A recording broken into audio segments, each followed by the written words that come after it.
Сразу предатель, фашист, террорист, Бандера, Хохол. У вас троє дітей. Да. Тобто воювати могли не йти. Мог не идти. Ви потрапили в Україну як окупант. Зараз воюєте в РДК.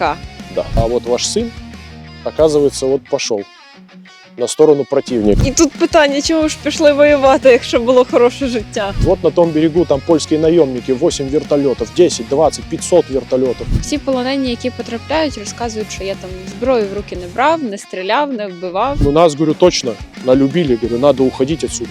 Так посадка, говорит, наша? Я говорю, ваша. Раз смотрит, не понимает. Я говорю, братан, говорю, мы русские. А как вы, говорит, сюда попали? Я говорю, ну там, говорю, по полям зашли. Ви потрапили в Україну як окупант. Зараз воюєте в РДК. Да. Когда прошла мобилизация, я, по сути, попал как по мобилизации.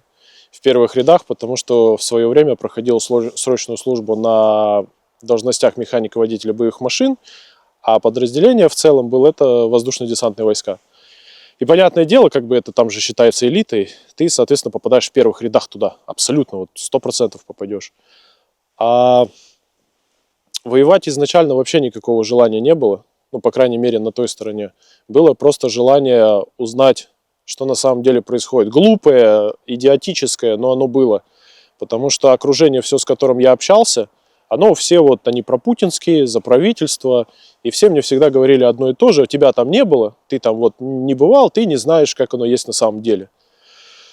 Ну и что-то мне в голову взбрело, значит, я там буду. Раз вот попал по мобилизации, значит, я там буду, значит, я посмотрю. Но я был уверен о том, что я вернусь домой. Я смогу это сделать, потому как многодетный отец, это еще можно как-то выполнить, можно бумажки написать. Мне как раз юрист там еще этим вопросом занимался. И вот У вас троє дітей. Да. Тобто воювати могли не йти. Мог не идти. Но вот зачем-то за правдой пошел. Кому-то что-то доказать, что они вот, ну, неправы. Доказали комусь? Только себе лишний раз убедился. Остальным неинтересно. Им это и не нужно. Чи написали ви їм після того, як пішли у військо? Сказали, що тут, як тут? Да, ну, некоторые писали мне, но не из числа тех, кто говорил мне о том, что все это правильно, так оно должно быть. Вот из числа этих людей мне никто не писал. Они сразу не выходили со мной на связь, да и те парни, с кем я общался, они тоже мне об этом не говорят, что они со мной нет-нет доведут беседы. Все прекрасно понимают, что здесь и как происходит, но признавать это лишний раз неохотно им делается. Почему? Потому что большинство из них, они кто-то служит в госструктурах, кто-то депутаты. Зачем они об этом будут вслух говорить? Им этого не надо. У меня мать даже попросили с работы уволиться, она работала в государственной структуре. Просто потому что, а вот ваш сын, оказывается, вот пошел на сторону противника. Ну, как для них это звучит. Поэтому вам бы вот уйти с работы. И все. Ну, всегда так все идет. Чуть слово не так сказал, и ты уже никому не нужный. Сразу предатель, фашист, террорист, Бандера, Хохол, как угодно могут тебе сказать. И без разницы. Поэтому, да я на самом деле об этом не переживаю. Я считаю, что я все правильно сделал. Не в плане того, как я попал в Украину, а в плане того, кем я сейчас являюсь. И жалеть об этом никогда не буду, чтобы не случилось. Да, готовы. Выстрел! Вперед за откат!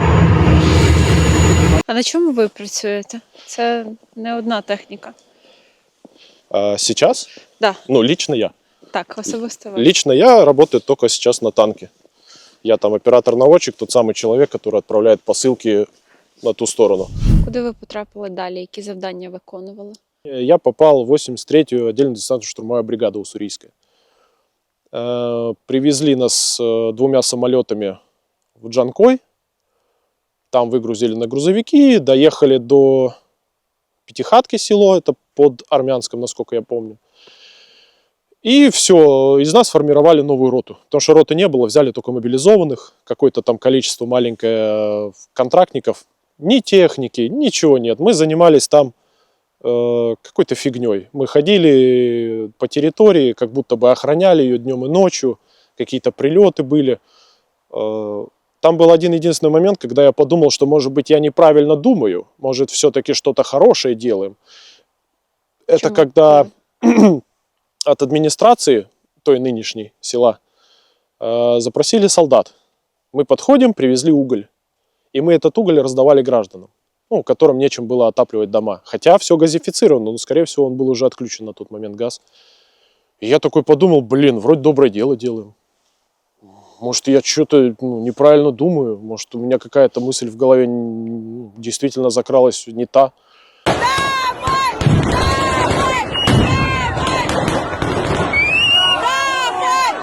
А потом, когда начались остальные процессы, сразу стало понятно, что не, все я правильно думаю. Потому что был момент, у нас рядом дом был, в котором мы жили, в нем взорвали гранату. Это было село Райское, Новокаховки, рядышком. Вот, и там взорвали они гранату. И я такой думаю, ну, что-то серьезное случилось. Наверное, что-то произошло. Всем сказали, что это ДРГ зашло. Я потом карту открываю, смотрю, где другой берег, смотрю реку, смотрю, где мы, и задумался, а какой ДРГ может зайти? Ну, зная, какой у нас на тот момент был военный контингент в одном селе, там больше, чем жителей. А по факту все получилось, как обычно в российской армии. Один контрактник забухал, написал своей девушке, она ему что-то там сказала, его бросила, и он решил подорвать себя и своих товарищей. Все. И это было там стандартно. Другой когда-то был где-то за какие-то преступления посажен в тюрьму, потом подписал контракт, попался на том же преступлении, его хотели отвезти в комендатуру, он себе очередь в голову пустил. И никто же об этом никогда не говорит. Все скажут, ой, там геройски погиб, ой, там... Им тяжело это признать. Им тяжело признать, что у них армия в полной заднице. Там люди вообще неадекватные, все постоянно пьют, бухают. У нас дерутся, драки были постоянные. Когда мы переместились под конец года в Энергодар, нас туда завезли как будто бы для занятия обороны. Мы там ничем таким важным не занимались, зачем-то копали окопы в песке, минировали пляж, потом эти все мины уплывали куда-то, потом они взрывались рядом с атомной электростанцией. Я думаю, обстрел идет. Ну, кто-то стреляет по нам, ну как так-то, это же атомка стоит, вы чё? И мне просто майор говорит, да ты, говорит, не заморачивайся, это наши мины, говорит, взрываются, просто уплыли. Я думаю, зачем их вообще ставили, для кого? Ничем не занимались. Які у вас завдання були в Енергодарі? Просто выкопать больше окопов, занять оборонительные позиции и все. И смотреть. Но я когда посмотрел карту, я думаю, по-моему, между берегами 8 километров, навряд ли кто-то захочет туда приплыть. Типа, очень странная ситуация. Но нас постоянно запугивали, говорят, вот на том берегу там польские наемники, 8 вертолетов, 10, 20, 500 вертолетов, там штурмовики, там 300 лодок стоит, все сейчас будут вас штурмовать. Мы думаем, хотелось бы на это посмотреть. Ну, кто это будет делать, зачем, непонятно. У других подразделений, которые там же находились, допустим, спецназ тот же самый, они вообще базировались в атомной станции. У них там и техника стояла, и оружие, и все что угодно. И я не знаю, как МАГАТЭ себя вело, которое туда приходит и смотрит на это все. Ви бачили, вони заходили? Я видел, как они приезжали. Я видел, как они приезжали, как их запускали. Но что там внутри происходило, не знаю, потому как нас туда не запускали. Вот снаружи все вот так вот обойти ты без проблем можешь. Но прямо на территорию попасть нельзя. Территория вот только для отдельного круга лиц. И все. Да, люди приезжали, привозили их там работать, но там каждый заезд на работу – это проверка, как будто ты в тюрьме. Вот По факту люди були в полоні, можна Да, назвати. да. Цивільні. в Да, они заручниках. работали вот на них, на армию. Они работали. Когда мы только заезжали, станция еще работала. Она была подсвечена, все фонарики, все было включено. Про життя зараз. Яке воно у вас в Україні? Блин, прекрасное. Я занимаюсь своей работой, я живу хорошей жизнью. Краще, ніж Росія? Вот тут, наверное, да, странно, наверное, такой вопрос, как бы на него ответить. Я не могу сказать, лучше или хуже. Почему? Потому как, опять же, последнее время, которое я жил там, до того, как уехать в Украину, У меня была хорошая жизнь. Я зарабатывал хорошие деньги, ни в чем себе не отказывал, и, ну, в принципе, все устраивало. І тут питання, чому ж пішли воювати, якщо було хороше життя? Я же и объяснил. Пошел по глупости кому-то что-то доказать, что все не так, как они считают. Не так, как им это рассказывают. Но у меня была надежда и был план уйти оттуда. Просто мне не дали его, скажем, воплотить в жизнь. А здесь, да хорошо, и люди хорошие. Даже в каких-то моментах намного лучше, потому что взять самый простой момент. Вот я прихожу в магазин, всегда тебе пожелают доброго дня. Всегда с тобой поговорят, люди улыбаются. Когда ты уходишь оттуда, и все тебе желают доброго дня дальше. Либо доброго вечера, хорошего вечера. Ну, там, допустим, такого нету. Ты приходишь в магазин, там сидит какая-то Люся, которая грустная, потому что она работает за 3 копейки. Ты задаешь ей вопрос, она тебе грубо ответит, и когда уходишь, ты уходишь с чувством того, что ты вроде бы что-то себе купил, но легче и веселее тебе от этого не стало. Это самые такие, простые ситуации. Но мою точку зрения там я ее тоже никогда не скрывал. Постоянно пытались со мной что-то сделать, куда-то меня отправить. У нас же отпуска еще никогда не было там. Потом вышел приказ, и нам сказали, будет отпуска. Я думал, отлично, сейчас я пойду в отпуск, и я дома останусь. Я тогда еще не думал, что я перейду на сторону Украины. Я просто хотел уже от этого отойти подальше. Ну, по крайней мере, с той стороны точно. И командир тогдашний мне говорит, давай, ты сейчас в отпуск сходишь, с мыслями сойдешься, ну и назад приедешь. Я говорю, не, я сейчас уйду, я не вернусь. А ви вже сказали, що ви хочете. Да, У я нас говорю, це СЗЧ називається. официальное ССЧ. Я говорю, я пойду в отпуск, я не вернусь. Я говорю, нафиг, вы мне, говорю, не нужны, я не собираюсь с вами всем этим заниматься. И они так посмотрели, думают, ага, значит, ты и в отпуск не пойдешь. Они сначала мне его переносили постоянно, потом, когда это уже слишком заметно стало, сделали по-другому. Он приходит, дает мне листочек, говорит, вот, пиши рапорт на отпуск. Я думаю, отлично. Я написал рапорт на отпуск, у меня забрали военный билет. Якобы сделать ВПД – это отпускной билет на то, что, на каком основании я покинул все это и уехал домой. И, естественно, ни военный билет, ничего не вернулось. А если у тебя нет военного билета, ты и деться никуда не можешь. Тебя где не остановят, все, ты попался. И в тот момент, это уже был какой, 23-й год, нас отправляют под Бахмут. Потому что нужно, как они сказали, занять позиции бывшего Вагнера на тот момент, который там был. И мы туда уехали. Я говорю, а как же мой отпуск?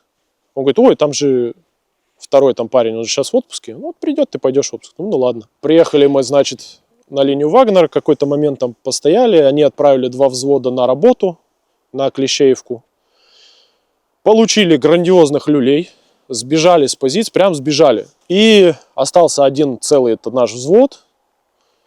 И командир роты решил, что пора бы нас туда отправить. Правда, почему-то, где они 2 не справились, они решили, что одним точно справятся. Повезли нас туда. Чому пішли? Чому не втекли? Некуда там бежать. Там вообще нет вариантов. Мы встали так, что вот если линия Вагнера, здесь идет Бахмут, с задней стороны все остальное уже оккупировано. И везде военная полиция, просто военные, гражданские, кто угодно. Тебя сдадут все. А просто відмовитись виконувати це завдання і залишитись? Тебя обнулят. Сразу на месте. Потом напишут, родителям письмо отошлют. Погиб в бою там, героические. А правда-то никто не скажет. 2 взвода не справились, но в 6 мы отлично справимся в посадке в километр. До нее идти еще там 1,5, по-моему, километра. А что, 6 Які человек? вам завдання ставили? Самая непонятная задача, нам сказали, мы заходим в посадку, занимаем наблюдательный пункт и наблюдаем за другой посадкой. На мой вопрос, зачем? Я говорит, надо, но по классике, там все свои, тут свои, везде свои. Вы среди своих, парни. Но извините, связи не будет работать, рации нельзя включать, потому что пилингуют. Дронов нет в воздухе наших, потому что их сбивают. Вы сами по себе. Все, и мы так и зашли в 6. С горем пополам, но мы до туда добрались. Нашли там заходили без бою, бо всі полонені, які потрапляють, розказують, що я там зброю в руки не брав, не стріляв, не вбивав. Нет, мы зашли с оружием, но без боя. Никакого боя не было, мы никого не встретили. Потому что где мы проходили, как я понял, там были российские военные. А вот когда мы зашли в посадку, там уже никто не знал, кто здесь. Мы даже дошли до того момента, когда подъехала украинская техника и работала. Я в тот момент, я слышу, подъезжает техника, я понимаю, она стреляет, но мне стало интересно, куда.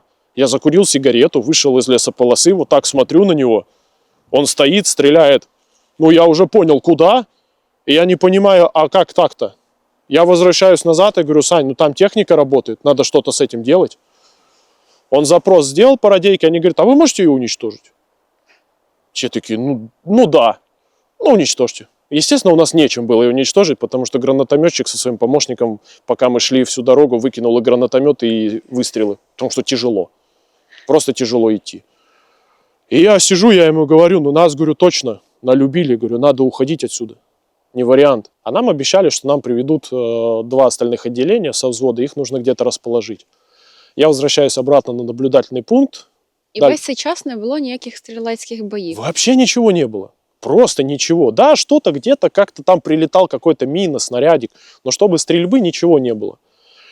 И вернулся назад, сижу, мне говорят: там, говорит, задача тебе поступила туда дальше в полосу пройти, нужно посмотреть блиндажи, куда рассадить остальных. Я думаю, хорошо. Я уже на тот момент понял, что надо как-то уходить отсюда. Я взял свои вещи, которые с парнями там в одном блиндаже были, перенес их в одиночный блиндаж, как оказалось, ближе к украинцам. Я уже туда все перенес. И сижу, ожидаю. Слышу за спиной голоса. Надеваю активные наушники, включаю их. И понимаю, что как бы вроде русская речь, но есть немного акцент. Вот это «а где?» Я думаю, так, понятно. Значит, я пойду туда. Скорее всего, я там встречу украинцев. Мы поговорим. В лучшем случае. Ну и пойдем дальше. Ну все, план проработал, в голове все отлично. Подходит ко мне боец. Он говорит: мы тут подумали. Ну там решали они вопрос, как вести наблюдение, контроль. Я говорю: да. Он говорит: а ты слышишь голоса? Я думаю, блин, ну слышу. Давай, говорит, сходим, проверим, что там. Я говорю: давай я один схожу, ты пока, говорю, займись там. Говорю, мне все равно туда идти.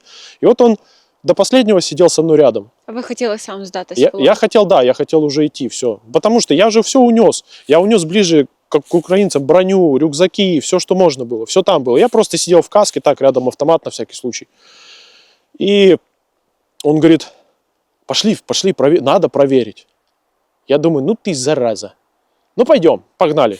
Все, мы там, блин, так и тактикульные, там что-то через деревья как-то прорываемся. Мы с ним встаем, и он подходит к ним прям близко, а я на прикрытии сижу. И вот он стоит вот так вот в полный рост, с автоматом, все там, и разговаривает с кем-то.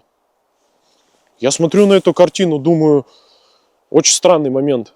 Ну, важный момент уточнить, то, что мы не были в российской форме. На нас был также мультикам, у меня вообще был казахстанский бронежилет, шлем Обскор, то есть из российского только автомат был. И он то же самое, точно так же одет. Все, он стоит, разговаривает, разворачивается ко мне, говорит: ну все, пойдем отсюда.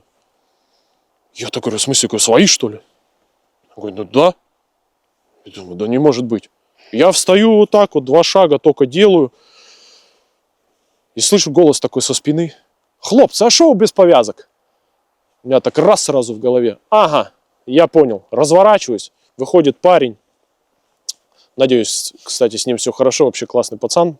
Сэм у него позывной. И он выходит весь в синем скотче, с ног до головы. Подходит ко мне, и мы вот так же с ним стоим, разговариваем. Он говорит: а что, повязки-то не надели? Я говорю: да как-то так, говорю, получилось. Раз такой: блин, нам сказали, говорит, что посадка наша. Я говорю: нам тоже сказали, что посадка наша. Ну раз такой СОП. Он говорит: какое подразделение? Я говорю: 83-я бригада. Он говорит: 80-я. Я говорю: не, говорю, 83-я. Ну раз опять задумался такой: так посадка, говорит, наша? Я говорю: ваша. Ну раз смотрит, не понимает. Я говорю: братан, говорю, мы русские. Он говорит: а как вы, говорит, сюда попали? Я говорю: ну там, говорю, по полям зашли. Так там же, говорит, сидят, контролят. Я говорю: не знаю, запустили, значит. Ну 6 дебилов, которые заходят, что не запустить? Мы с ним стоим, он говорит, ну ты же понимаешь, говорит, что вы под прицелом сейчас? Я говорю, конечно, понимаю. Он такой, а что делать будем? Я говорю, а что делать? Говорю, давай, говорю, мы разряжаемся, говорю, да пойдем. Он говорит, пошли. Все, мы разрядились, заходим, и там просто 8 пацанов, все в синем скотче. И я вот в тот момент не понял, то ли парень испугался, то ли он не до конца понял всей ситуации происходящего. Мы заходим, там поздоровались, сидим, там что-то разговариваем. Понятно, там отдали магазины, свои патроны, все дела. Он говорит, о чем, говорит, рассказывает-то у вас? Что мы, говорит, наверное, попки, говорит, пеним, да? Яйки, говорит, режем. Я говорю, ну да, конечно, говорю, есть такое. Он говорит, Скільки ви часу пробули в полоні і коли вирішили доєднатись в РДК? в плену я пробыл, если общее время брать, наверное, 2,5 месяца где-то. Это с июня даже, наверное, до сентября. Вот в сентябре я в РДК попал. Но сначала я все-таки думал, что попаду домой. У нас Сіли на обмін. Да, на обмен. Тогда Дима приехал, вот апостол. Мы с ним разговаривали, сидели. И я до последнего почему-то сначала думал, что все-таки поеду домой. Что я не буду с этим дальше сталкиваться. И сказали, что каждому практически позвонили. Сказали, ваш муж, там, сын, зять, тесть 200-й. А, нормально. Да, заранее похоронили. Когда уже меня перевезли на тюрьму, так скажем, захожу в камеру, вижу тех, кто там сидит, и как они радостно рассказывают о том, как бы хорошо здесь все уничтожить. Ты каждый день вот слышишь, как сначала дети бегают по улице, там радуются, играются, вечером туда же летят ракеты, дроны, что угодно. Они сидят, говорят, да, нужно вот всех нужно. И в этот же момент у меня просто мысль сразу в голову ударила, я говорю, я с вами не поеду домой, не хочу. Я говорю, пойду в РДК. И мне там, ты что? Да ты посиди пару месяцев, ты сейчас, говорит, привыкнешь. И почему-то в тот момент я был максимально уверен, что вот я по-любому в РДК останусь. Не знаю, какая-то во мне вот супер самоуверенность была. Ну и так и произошло. В этот же день... Це була якась співбесіда? Да, это было собеседование. Ну, потому как я вот как сейчас, сколько я уже 2 года считаю в РДК, я могу сказать, что нам не все нужны. Хотят-то многие, но не все полезные. Пересидки, ребята без опыта. Желательно бы, чтобы таких не было. Я не говорю за тех, кто приходит просто добровольцем, я говорю за тех, кто идет из плена. Вот такие нам не нужны. Поэтому всегда нужно собеседование, чтобы понять вообще, подходит этот человек или не подходит. Но опять же, они не все понимают сами своих событий, они думают, вот мы просто сходили на собеседование, у нас все классно. Нет, видео-то будет, и тебя уже увидят. И если ты попадешь на обмен, все, братик, ты обратно на войну и на штурм, не знаю, с голыми руками. Потому что ты же хотел перейти. У тебя вариантов нет. Я даже в какой-то момент задумался, и не помню, вслух я сказал охраннику или нет, и говорю, если меня не оставят, говорю, застрели меня. Я домой, говорю, не собираюсь. Просто, говорю, сделай одолжение. А є в Україні якісь обмеження через те, що ви росіянин? Пока не встречал. Не зустрічали? Нет, пока не встречал такого. Ну окей, а наприклад, ви їздите на автівці. Як ви її взяли, документи? Як з документами? У меня есть военник. Це все. Все. Ну, УБД еще, ладно. И все, паспорта нету. Никакого уже. А де ваш російський паспорт? А я не знаю.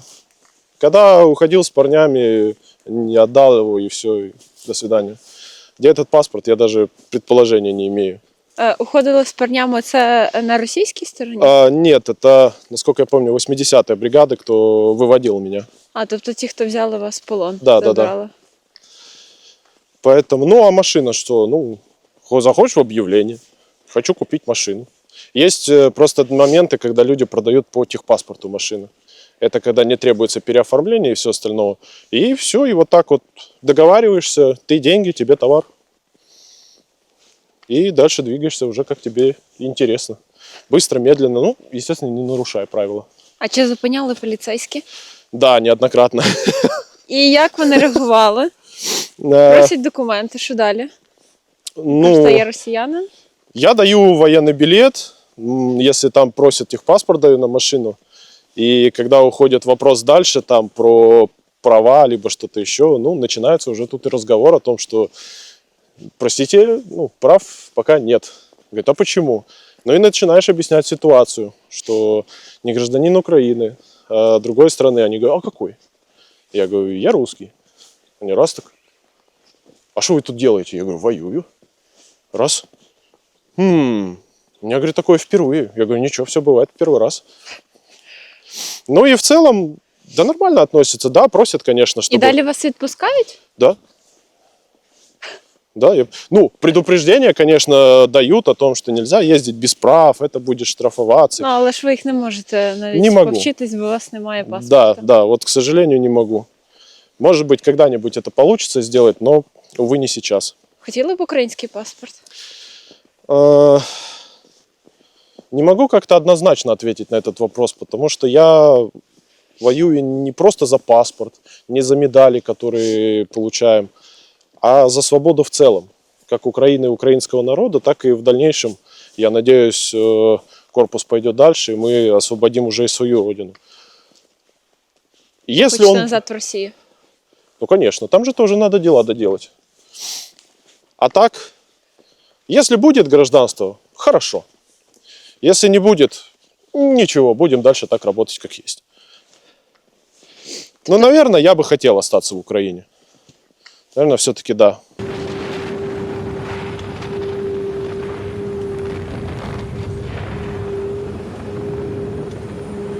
Ну, прям пошла плотная работа. В этот момент, насколько я помню, парни как раз уже находились на Авдеевке. Ну, мы иногда делим там первый, второй, первая Авдеевка-вторая.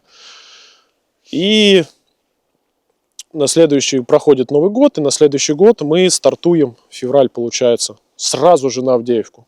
И едем, и в этот момент Могила говорит такую нам фразу, говорит, ребят, если вы, говорит, решите взять Эмку, переехать на другую сторону и взять меня в плен, говорит, пожалуйста, говорит, просто застрелите. Я же вам ничего, говорит, плохого не сделал, ну все же хорошо.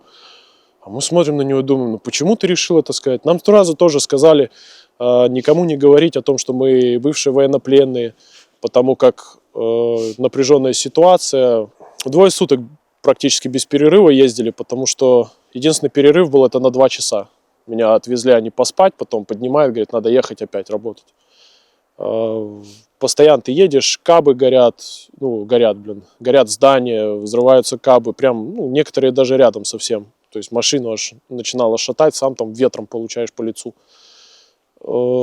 Я старался вообще забирать всех, кого можно. Но задача была изначально забирать только бойцов РДК, ребят с 225 и с 3 ШБ.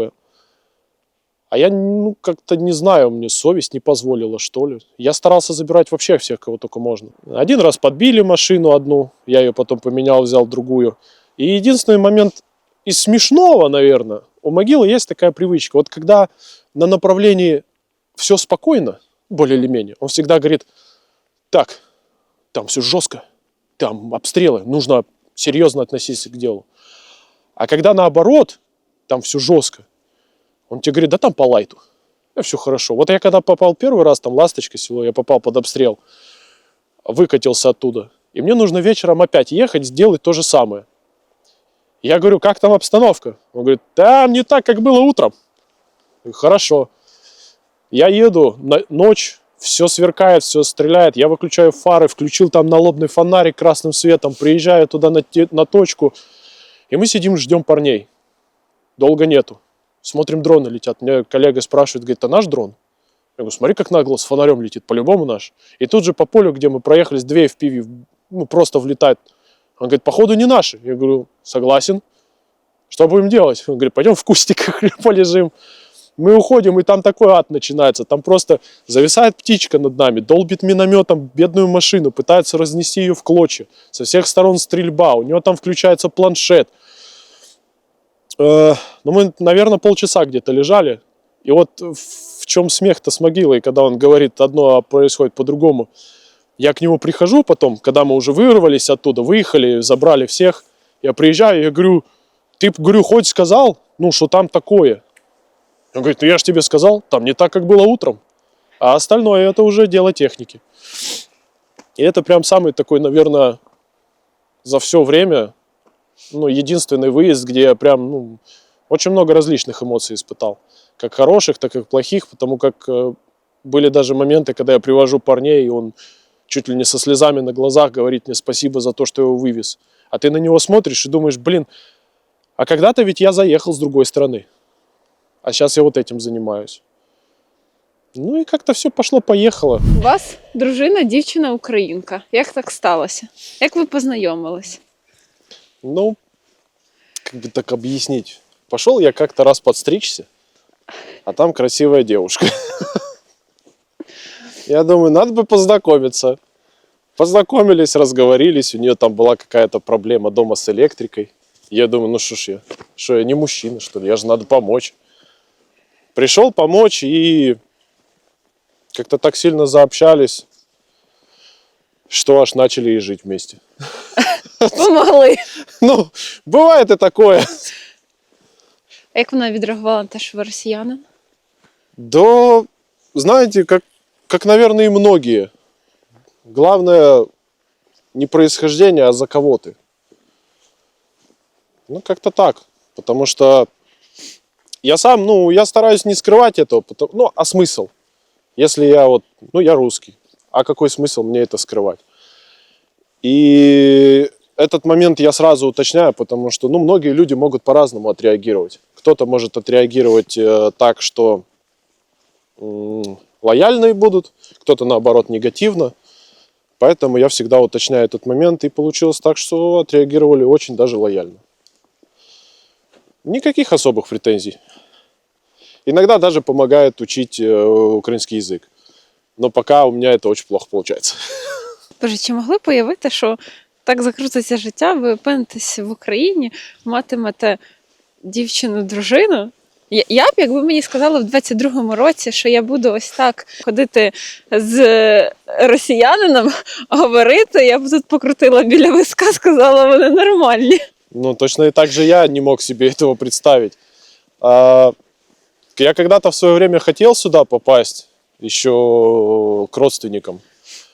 Потому что родня отсюда. Яка рідня? У меня отец украинец, бабушка родом с Украины, с Хмельницкой области. И вот у меня все было дикое желание сюда попасть, вообще посмотреть, как здесь, познакомиться также с родней хотя бы. Попал, конечно, не так, как хотел, но... Бажання здійснюється. Да, немножко нет. Тобто можна сказати, що ви наполовину українець? Да. У меня еще старое свидетельство о рождении, там еще, как они любят говорить, у Великого Советского Союза, где указано, что вот отец украинец, мать русская. Так что да, наполовину українець. Ого. А як зараз спілкуєтесь з рідними? Чи спілкуєтесь? С матерью общаюсь редко, потому как к ней уже приходили сотрудники силовых структур российских с обысками, потому как хотели на меня найти какую-то информацию. Как это все происходит? Там не могут и не хотят признавать того, что они не правы. Соответственно, им нужно сделать какой-то момент о том, что я вот не просто так на другую сторону перешел, потому как это было бы правильно. И это хороший поступок.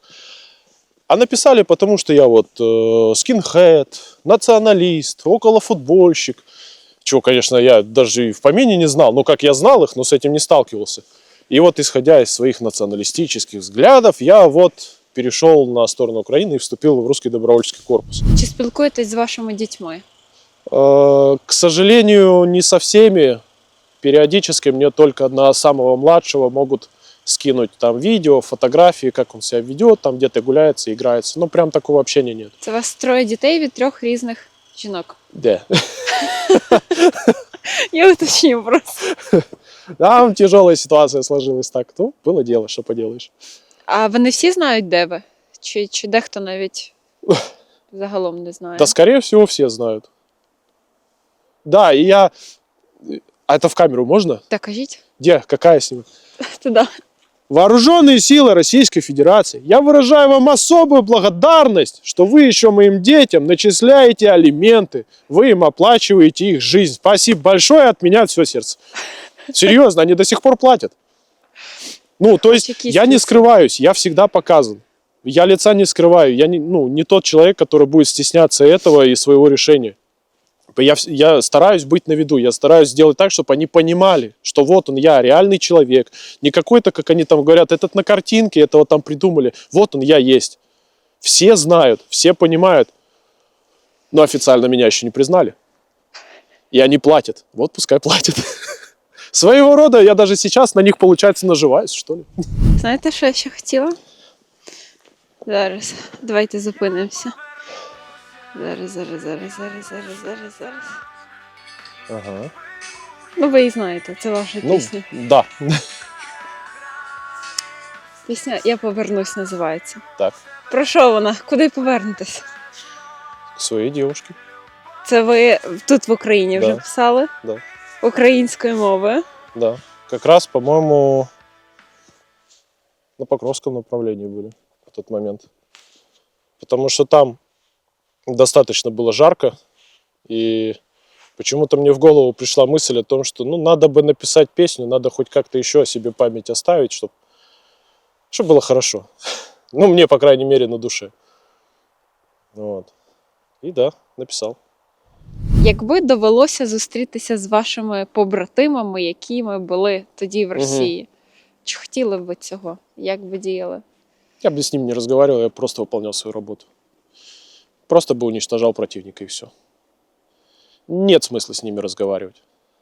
Потому что те, кто остался, это 100% люди, которые пришли сюда зарабатывать деньги на чужой крови.